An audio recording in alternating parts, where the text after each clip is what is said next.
അടുത്ത പ്രബന്ധം നബിനിന്ന കുറ്റത്തിൻ്റെയും ശിക്ഷയുടെയും കർമ്മശാസ്ത്രം. അവതരിപ്പിക്കുന്നത് ബഹുമാന്യനായ ഹദിയത്തുള്ള സലഫി. സാദരം ക്ഷണിക്കുന്നു. അസ്സലാമു അലൈക്കും വറഹ്മത്തുള്ളാഹി. അൽഹംദുലില്ലാഹി റബ്ബിൽ ആലമീൻ. വസല്ലല്ലാഹു അലാ നബിയിന മുഹമ്മദിൻ വഅലാ ആലിഹി വസഹ്ബിഹി അജ്മഈൻ. അമ്മാ ബഅദ് ഇത്തഖുല്ലാഹ ഇബാദല്ലാഹ്. ഒരു മുസ്ലിം ഏറ്റവും കൂടുതൽ കടപ്പെട്ടിരിക്കുന്നത് തൻ്റെ മതത്തിനോടും മതവിശ്വാസത്തോടും തന്നെയാണ്. അതോടൊപ്പം മറ്റു മതങ്ങളെയും മതചിഹ്നങ്ങളെയും മാനിക്കുവാനും അവൻ ബാധ്യസ്ഥനാണ്. മറ്റു മതത്തിൻ്റെ ആരാധനാലയങ്ങളെയും ചിഹ്നങ്ങളെയും ആദരിക്കാൻ കടപ്പെട്ടവൻ ഏതായാലും തൻ്റെ മതത്തെയും മതചിഹ്നങ്ങളെയും അനാദരിക്കാൻ പാടില്ല. അതുകൊണ്ട് തന്നെ ഒരു മുസ്ലിം അവൻ്റെ റബ്ബിനോടും അവൻ്റെ തിരുദൂതനോടും കടപ്പെട്ടവനും കടമപ്പെട്ടവനുമായിരിക്കും. ഒരു മുസ്ലിം അവൻ്റെ അന്ത്യപ്രവാചകനെ സ്നേഹിക്കുകയും ആദരിക്കുകയും ബഹുമാനിക്കുകയും വന്ദിക്കുകയും സഹായിക്കുകയും ശക്തിപ്പെടുത്തുകയും പിന്തുണക്കുകയും വേണം. ആ പ്രവാചകനെ നിന്ദിക്കുവാനോ അനാദരിക്കുവാനോ പരിഹസിക്കുവാനോ ചീത്ത പറയാനോ പാടില്ല. അന്ത്യപ്രവാചകനെ നിന്ദിക്കുക, ചീത്ത പറയുക, പരിഹസിക്കുക എന്നത് അള്ളാഹുവിനെ നിന്ദിക്കുന്നതിനേക്കാൾ ഭയാനകമാണ് എന്ന് അവൻ തിരിച്ചറിയേണ്ടതാണ്. കാരണം അള്ളാഹുവിനെ നിന്ദിച്ചാൽ അവൻ്റെ പശ്ചാത്താപം അള്ളാഹു സ്വീകരിച്ചേക്കാം. ദുനിയാവിൽ അവന് പ്രത്യേകമായ ശിക്ഷയൊന്നുമില്ല. എന്നാൽ മുഹമ്മദ് നബി സല്ലല്ലാഹു അലൈഹി വസല്ലമയെ നിന്ദിച്ചാൽ ദുനിയാവിൽ അവന് വധശിക്ഷയാണ് ഇസ്ലാമിക വിധി. അവൻ പശ്ചാത്തപിച്ചാലും അഥവാ തൗബ ചെയ്താലും അവൻ്റെ മേൽ ഹദ് അഥവാ വധശിക്ഷ നടപ്പാക്കണമെന്നാണ് കർമ്മശാസ്ത്ര വിധി. കാരണം നബി നിന്ദ ഹദ് നിർബന്ധമാക്കി തീർക്കുന്ന ഒരു വൻ പാപമായിട്ടാണ് ഇസ്ലാമിക കർമ്മശാസ്ത്രത്തിൽ പരാമർശിക്കപ്പെട്ടിട്ടുള്ളത്. നബിനിന്ദ എന്ന വിഷയത്തിൽ തൻ്റെ പണ്ഡിതന്മാർ ഗ്രന്ഥം രചിച്ചതായും അതിൻ്റെ വിധികൾ കർമ്മശാസ്ത്രത്തിൻ്റെ അടിസ്ഥാനത്തിൽ ചർച്ച ചെയ്തതായും കാണാൻ സാധിക്കും.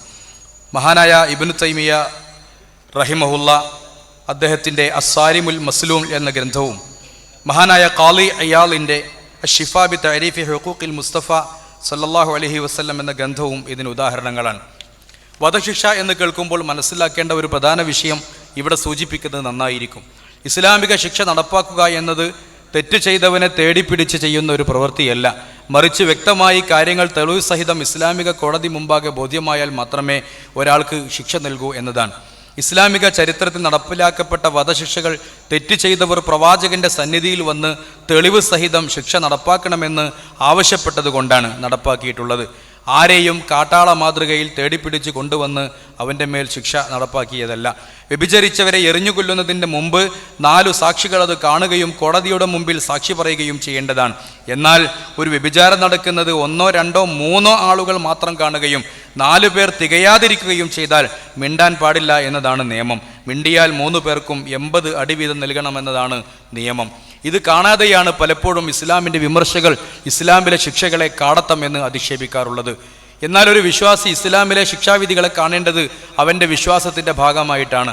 അതുകൊണ്ട് തന്നെ വ്യഭിചരിച്ചവനെ എറിഞ്ഞുകൊല്ലുക അല്ലെങ്കിൽ അടിക്കുക, കട്ടവൻ്റെ കൈമുറിക്കുക തുടങ്ങിയ ശിക്ഷാവിധികൾ ഖുർആൻ പരാമർശിക്കുമ്പോൾ അത് വിശ്വാസിയുടെ വിശ്വാസവുമായി ബന്ധപ്പെടുത്തിയത് നമുക്ക് കാണാൻ സാധിക്കും. പരിശുദ്ധ ഖുർആൻ സൂറത്തുൻ നൂർ 2-ാമത്തെ വചനം, സൂറത്തുൽ മാഇദ 38-ാമത്തെ വചനം എന്നിവ ഉദാഹരണമാണ്. അതുപോലെ തന്നെ പ്രതിക്രിയ നടത്തുന്നതും ഖിസാസ്, നാശം അഥവാ ഫിത്ന തടയുന്നതും സമാധാനത്തിനാണെന്നും പരിശുദ്ധ ഖുർആൻ പ്രഖ്യാപിച്ചത് വളരെ സുവ്യക്തമാണ്. കർമ്മശാസ്ത്രത്തിൻ്റെ ജിനായാത്തിൻ്റെ ക്രിമിനൽ നിയമങ്ങളുടെ പരിധിയിലാണ് നബിനിന്ദ അഥവാ നബിനിന്ദക്ക് പ്രതിഫലം വധശിക്ഷ എന്നത് ഉൾപ്പെടുത്തിയിട്ടുള്ളത്. നബിനിന്ദ നടത്തിയാൽ തൗബ ചെയ്താൽ പോലും വധശിക്ഷയിൽ നിന്നും അവൻ മുക്തനാകുന്നില്ല എന്നതാണ് പ്രത്യേകത. നബിനിന്ദ നടത്തിയാൽ തൗബ ചെയ്താൽ പോലും വധശിക്ഷയിൽ നിന്ന് കർമ്മശാസ്ത്രപരമായി അവൻ മുക്തനല്ല. മഹാനായ ഇബ്നു തൈമിയ റളിയല്ലാഹു അൻഹു പറയുന്നു, എല്ലാ കർമ്മശാസ്ത്ര പണ്ഡിതന്മാരും ഈമാൻ വിശ്വാസവും പ്രവർത്തനവുമാണെന്ന് പറയുന്ന അഹ്ലുസുന്നയുടെ പണ്ഡിതന്മാരും പറയുന്നത് പ്രവാചകനെ നിന്ദിക്കുന്നത് പ്രത്യക്ഷമായും പരോക്ഷമായും കുഫ്ർ എന്നതാണ്. ചീത്ത പറയുന്നവൻ അത് നബിക്ക് നിഷിദ്ധമാണ്, അത് തനിക്ക് നിഷിദ്ധമാണ് എന്നോ അനുവദനീയമാണ് എന്നോ വിശ്വസിച്ചാലും ഒന്നും വിശ്വസിച്ചിട്ടില്ലെങ്കിലും കുഫ്ർ തന്നെയാണ്. ഇമാം മുഹമ്മദ് റളിയല്ലാഹു അൻഹു പറയുന്നു, നബി സല്ലല്ലാഹു അലൈഹി വസല്ലമയെ ആരെങ്കിലും നിന്ദിച്ചാൽ അവന് വധശിക്ഷ നൽകണം. കാരണം ഇതോടെ അവൻ ഇസ്ലാമിൽ നിന്ന് പുറത്തുപോയിരിക്കുന്നു, മുർത്തദ്ദായിരിക്കുന്നു എന്ന് സാരം. ഒരു മുസ്ലിം മുഹമ്മദ് നബിയെ ചീത്ത പറയാൻ പാടില്ല. മഹാനായ ഖാളി അബൂ യഅല, ഇബ്നു റാഹവേഹി തുടങ്ങിയ മഹാന്മാരും ഈ പക്ഷക്കാരാണ്. ഇതിന് തെളിവായി അവർ ഉദ്ധരിക്കുന്നത് താഴെ പറയുന്ന ഖുർആനിക വചനമാണ്. ومنهم الذين يؤذون النبي ويقولون هو أذن قل هو أذن خير لكم يؤمن ബില്ലാഹി വയുഅ്മിനു ലിൽ മുഅ്മിനീൻ എന്ന് തുടങ്ങുന്ന സൂറത്ത് അൽ അഹ്സാബിലെ 57-ാമത്തെ വചനവും അതുപോലെ തന്നെ സൂറത്ത് തൗബയിലെ 61 മുതൽ 66 വരെയുള്ള വചനങ്ങളുമാണ്. അതിൻ്റെ അർത്ഥം ഇപ്രകാരം നമുക്ക് വായിക്കാം. നബിയെ ദ്രോഹിക്കുകയും അദ്ദേഹം എല്ലാം ചെവിക്കൊള്ളുന്ന ആളാണ് എന്ന് പറയുകയും ചെയ്യുന്ന ചിലർ അവരുടെ കൂട്ടത്തിലുണ്ട്. പറയുക, അദ്ദേഹം നിങ്ങൾക്ക് ഗുണമുള്ളത് ചെവിക്കൊള്ളുന്ന ആളാകുന്നു. അദ്ദേഹം അള്ളാഹുവിൽ വിശ്വസിക്കുന്നു. യഥാർത്ഥ വിശ്വാസികളെയും അദ്ദേഹം വിശ്വസിക്കുന്നു. നിങ്ങളിൽ നിന്ന് വിശ്വസിച്ചവർക്കൊരു അനുഗ്രഹമാണ് അദ്ദേഹം. അള്ളാഹുവിൻ്റെ ദൂതനെ ദ്രോഹിക്കുന്നവരാരോ അവർക്ക് വേദനയേറിയ ശിക്ഷയാണുള്ളത്. നിങ്ങളെ തൃപ്തിപ്പെടുത്താൻ വേണ്ടി നിങ്ങളോടവർ അള്ളാഹുവിൻ്റെ പേരിൽ സത്യം ചെയ്തു സംസാരിക്കുന്നു. എന്നാൽ അവർ സത്യവിശ്വാസികളാണെങ്കിൽ അവർ തൃപ്തിപ്പെടുത്താൻ ഏറ്റവും അവകാശപ്പെട്ടവർ അള്ളാഹുവും അവൻ്റെ ദൂതനുമാണ്. വല്ലവനും അള്ളാഹുവോടും അവൻ്റെ ദൂതനോടും എതിർത്തു നിൽക്കുന്ന പക്ഷം അവന് നരകാഗ്നിയാണ് ഉണ്ടായിരിക്കുക എന്നും അവനതിൽ നിത്യവാസിയായിരിക്കുമെന്നും അവർ മനസ്സിലാക്കിയിട്ടില്ലേ? അതാണ് വമ്പിച്ച അപമാനം. തങ്ങളുടെ മനസ്സുകളുള്ളതിനെപ്പറ്റി അവർ വിവരമറിയിക്കുന്ന പരിശുദ്ധ ഖുർആനിൽ നിന്നുള്ള ഏതെങ്കിലും ഒരു അധ്യായം അവരുടെ കാര്യത്തിൽ അവതരിപ്പിക്കപ്പെടുമോ എന്ന കപടവിശ്വാസികൾ ഭയപ്പെട്ടുകൊണ്ടിരിക്കുന്നു.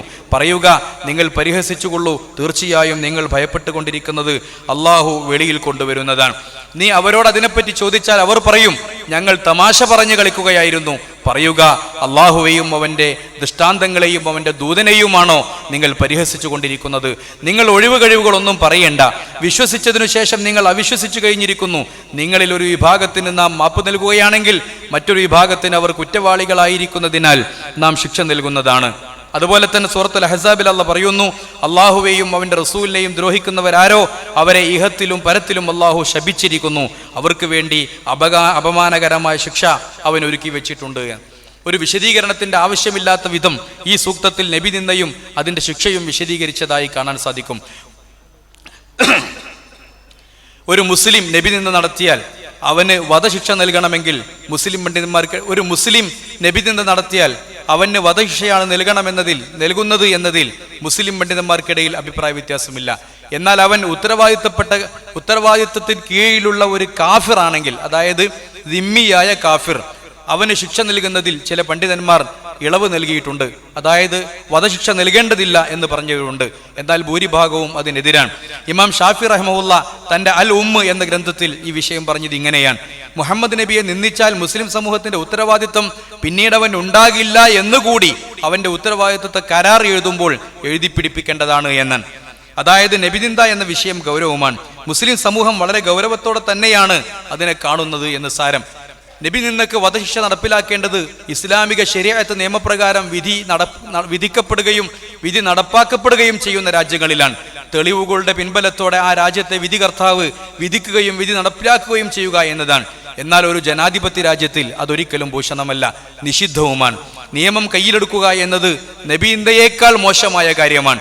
കാരണം അത് നാട്ടിൽ അരാജകത്വം ഉണ്ടാക്കും. വൽ ഫിത്നതു അക്ബറു മിനൽ ഖത്ൽ. ഒരു ജനാധിപത്യ രാജ്യത്തെ നിയമം ആ രാജ്യത്തെ നീതിന്യായ കോടതി വിധിക്കുകയും നടപ്പിലാക്കുകയും ചെയ്യുന്നതാണ്. പൗരന്മാർ അത് കയ്യിലെടുക്കരുത്. അത് രാജ്യത്തിന്റെ സുസ്ഥിരതയും അഖണ്ഡതയും തകർത്തു കളയും. ഇസ്ലാം ശക്തിയുക്തം എതിർക്കുന്ന സർവനാശത്തിലായിരിക്കും അതിൻ്റെ പര്യവസാനം. ഇത്തരം രാജ്യത്തെ പൗരന്മാർക്ക് നബിനിന്ദ എന്ന വിഷയത്തിൽ എന്തെങ്കിലും ചെയ്യാനുണ്ടെങ്കിൽ അത്തരം വിഷയങ്ങൾ കോടതിയിൽ എത്തിക്കുക എന്നത് മാത്രമാണ്. നബിനിന്ദ ഒരു പുതിയ സംഗതിയല്ല. അതിന് നബി ചരിത്രത്തോളം ചരിത്രമുണ്ട്. എന്നാൽ തനിക്കെതിരെ പരിഹസിക്കുകയും തന്നെ നിന്ദിക്കുകയും ചെയ്തവരോട് നബി സല്ലല്ലാഹു അലൈഹി വസല്ലം ഒരിക്കലും നല്ല നിലയിലല്ലാതെ പെരുമാറിയിട്ടില്ല. മുഹമ്മദ് തൻ്റെ അനുയായികളെ വധിക്കുന്നു എന്ന് പറയാതിരിക്കാൻ ഇത് കാരണമായിട്ടുണ്ട്. എന്നാൽ നബിനിന്ദ നടത്തിയവർക്ക് പടച്ചതമ്പുരാനിൽ നിന്ന് ശക്തമായ ശിക്ഷ ലഭിച്ചിട്ടുണ്ട്. അള്ളാഹു പറയുന്നു, ഇന്നാ കഫൈനാക്കൽ മുസ്തഹ്സിഈൻ. പരിഹാസക്കാരിൽ നിന്ന് നിന്നെ സംരക്ഷിക്കാൻ തീർച്ചയായും നാം മതിയായിരിക്കുന്നു. നബിനിന്ദക്ക് ദൈവികമായ ശിക്ഷ ലഭിച്ചതിന് ധാരാളം ചരിത്ര സംഭവങ്ങളുണ്ട്. തഫ്സീറുകളിലും ചരിത്ര ഗ്രന്ഥങ്ങളിലും ഈ സംഭവങ്ങൾ നമുക്ക് കാണാൻ കഴിയും. നബി സല്ലല്ലാഹു അലൈഹി വസല്ലമയെ നിന്ദിച്ചിരുന്ന ബനൂ നജ്ജാർ ഗോത്രത്തിലെ ഒരു മനുഷ്യൻ കൊല്ലപ്പെട്ട ശേഷം മറവ് ചെയ്തപ്പോൾ ഭൂമി അവനെ പുറന്തള്ളിയതായും 2-3 തവണ മറമാടാൻ ശ്രമിച്ചെങ്കിലും അത് ആവർത്തിച്ചതായും അങ്ങനെ അവനെ മരുഭൂമിയിൽ വലിച്ചെറിഞ്ഞതായും ഒരു സംഭവം ഇമാം മുസ്ലിം അനസ് റളിയല്ലാഹു അൻഹുവിൽ നിന്ന് ഉദ്ധരിച്ചിട്ടുണ്ട്. മുസ്ലിങ്ങളുമായി ജിഹാദിൽ ഏർപ്പെടുന്ന വേളയിൽ ഏതെങ്കിലും കോട്ടകൊത്തളങ്ങൾ ഉപരോധിക്കുമ്പോൾ അകത്തു നിന്നും മുഹമ്മദ് നബിയെ ചീത്ത പറയുന്നത് കേട്ടാൽ ആ ജിഹാദിൽ മുസ്ലിങ്ങൾ വിജയിക്കും എന്ന് അവർ ഉറപ്പിക്കുമായിരുന്നു അത്രേ. നബി സല്ലല്ലാഹു അലൈഹി വസല്ലമ കിസ്റ കൈസർ രാജാക്കന്മാർക്ക് കത്തെഴുതിയപ്പോൾ കിസ്റ രാജാവ് കത്തിനെ നിന്ദിക്കുകയും കൈസർ ചക്രവർത്തി അതിനെ ആദരിക്കുകയും ഉണ്ടായി. കിസ്റ രാജാവ് കൊല്ലപ്പെടുകയും തന്റെ സാമ്രാജ്യം തകർന്നടിഞ്ഞതും ചരിത്രം സാക്ഷിയാണ്. മുഹമ്മദ് നബിയെ ചീത്ത പറയുകയും നിന്ദിക്കുകയും ചെയ്ത ശേഷം ഷാമിലേക്ക് പുറപ്പെട്ട അബൂലഹബിന്റെ മകൻ ഉതുബയെ സിംഹം പിടിച്ച അത്ഭുതകരമായ ഒരു കഥ മഹാനായ ഇബ്നു കസീർ റഹ്മഹുല്ല തന്റെ തഫ്സീറിൽ രേഖപ്പെടുത്തിയിട്ടുണ്ട്. നബിയെ കൊല്ലുമെന്ന് പ്രതിജ്ഞ ചെയ്തു വന്ന ഒരുത്തൻ നബിയുടെ വാൾ കുതന്ത്രത്തിൽ കൈക്കലാക്കുകയും എന്നാൽ കൊല്ലാൻ കഴിയാതെ തന്റെ കയ്യിൽ നിന്ന് വാൾ വീടുപോയതും അദ്ദുറുൽ മൻസൂർ എന്ന ഗ്രന്ഥത്തിൽ ഇമാം സുയൂത്തി റഹിമഹുല്ല രേഖപ്പെടുത്തിയിട്ടുണ്ട്. നബിയെ വധിക്കാൻ പല ഗോത്രങ്ങളും ഒരുമിച്ച് തീരുമാനിച്ച് കുതന്ത്രമായി നീങ്ങി പള്ളിയിൽ വന്നെങ്കിലും നബി സല്ലല്ലാഹു അലൈഹി വസല്ലം ഒളു ചെയ്ത ശേഷം ഒരു പിടി മണൽ വാരിയിട്ട് അവരുടെ മുഖത്തേക്ക് എറിഞ്ഞ സംഭവം ഇബ്നു അബ്ബാസ് റളിയല്ലാഹു അൻഹു റിപ്പോർട്ട് ചെയ്ത് ദലായിലുൻ നുബുവ എന്ന ഗ്രന്ഥത്തിൽ ഇമാം ബൈഹഖി റഹിമഹുല്ല ഉദ്ധരിക്കുന്നുണ്ട്. ആ മണൽത്തരികൾ തട്ടിയവരെല്ലാം ബദർ ദിനത്തിൽ കൊല്ലപ്പെടുകയും ചെയ്തു. എന്നെ ആക്ഷേപിക്കുന്നവരുടെ ആക്ഷേപം എങ്ങനെയാണ് അള്ളാഹു തടയുന്നത് എന്ന് നിങ്ങൾ കാണുന്നില്ലേ?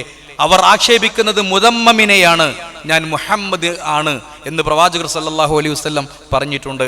ആക്ഷേപിക്കാൻ വേണ്ടി മുഹമ്മദ് എന്ന് പോലും പറയാൻ, മുഹമ്മദ് നബിയെ ആക്ഷേപിക്കാൻ മുഹമ്മദ് എന്ന് പറയുമ്പോൾ അവരുടെ നാവ് പഴച്ച് അത് മുദമ്മമ് എന്ന് പോലും ആയിത്തീരാറുണ്ട് എന്നാണ് ഇമാം ബുഖാരി റിപ്പോർട്ട് ചെയ്ത ഈ ഹദീസിൽ ഉദ്ധരിക്കുന്നത്. ഏതെങ്കിലും അപ്രശസ്തരായ വ്യക്തികൾ നബി നിന്ദയിലൂടെ പ്രസിദ്ധി നേടിയെങ്കിൽ അത് നമുക്ക് അസഹനീയമാണ്. എന്നാൽ നമ്മുടെ നാട്ടിൽ പ്രചാരത്തിലുള്ള ചില മൗലൂദികളിലും നബി നിന്ദ സൂചിപ്പിക്കുന്ന വചനങ്ങൾ കാണാൻ കഴിയുന്നു.